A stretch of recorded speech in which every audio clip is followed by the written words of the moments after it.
दोस्तों, क्या आपने कभी सोचा है कुछ ऐसी चीजें जो हम रोजाना जिंदगी में इस्तेमाल करते हैं वो हमारे लिए तो आम है, लेकिन वह चीजें विदेशों में बैन है। शायद हमारे देश में किसी को कोई परवाह नहीं कि कंपनियां क्या बेच रही हैं। क्या हमारे देश में जिंदगी की कोई कीमत ही नहीं रही? लोगों में जागरूकता की कमी है, लेकिन सरकारों का भी इस और कोई ध्यान ही नहीं है। आज कुछ ऐसी चीजों की बात करेंगे जो विदेशों में बैन है लेकिन भारत में धड़ल्ले से बिक रही है। Lifebuoy soap. लाइफबॉय है जहाँ तंदुरुस्ती है वहाँ। यह तो आपने टीवी में कई बार सुना होगा।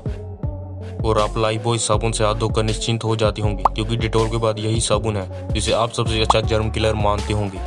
लाइफबॉय की शुरुआत 1895 में लीवर ब्रदर ने इंग्लैंड में की थी। लाइफबॉय अमेरिका में किसी जमाने में नंबर 1 सोप था, लेकिन अमेरिका के एफडीए ने लाइफबॉय को यह कहकर प्रतिबंध कर दिया था कि यह सामान्य साबुन से किसी रूप में भी बेहतर नहीं है, बल्कि डेटा के अनुसार पता चलता है कि लंबे समय तक इसके इस्तेमाल से फायदे से ज्यादा नुकसान हो सकता है। विदेशों में इस साबुन का इस्तेमाल ज्यादातर जानवरों को नहलाने के लिए किया जाता है, कुत्ता, घोड़ा, बिल्ली आदि। रेडबुल। रेडबुल के बारे में आपने ना सुना हो, यह तो हो ही नहीं सकता। इंडिया में रेडबुल का मतलब कूल दिखना। आपने भी कुछ लोगों को देखा होगा जो रेडबुल को हाथ में पकड़कर बड़ी शान की अनुभूति करते हैं। एनर्जी का प्राइवाची बना रेडबुल फ्रांस, नॉर्वे और डेनमार्क जैसे कई देशों में बैन है, और कुछ देशों में तो 18 साल से ऊपर के लोग ही इसे खरीद सकते हैं। इन देशों के अनुसार इनके सेवन से हाइपरटेंशन, डिप्रेशन और हार्ट अटैक जैसी कई गंभीर बीमारियां हो सकती हैं। इसे बनाने में इस्तेमाल किए जाने वाले कैफीन और टोरिन मानव स्वास्थ्य के लिए बहुत ही खतरनाक है।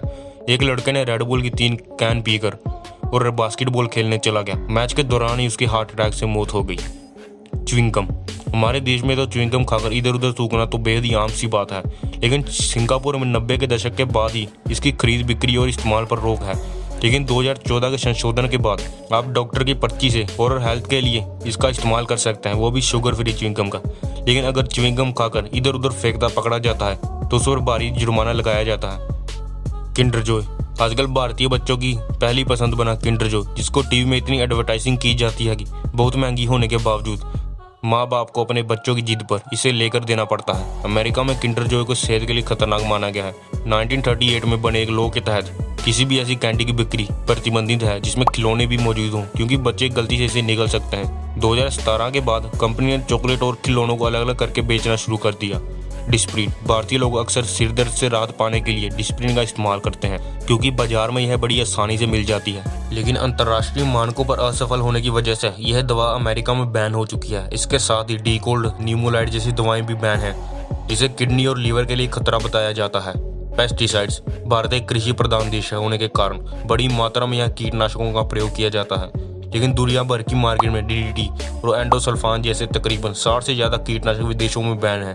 ये कीटनाशक फल सब्जियों के जरिए हमारे शरीर में जाकर घातक बीमारियों का कारण बन सकते हैं।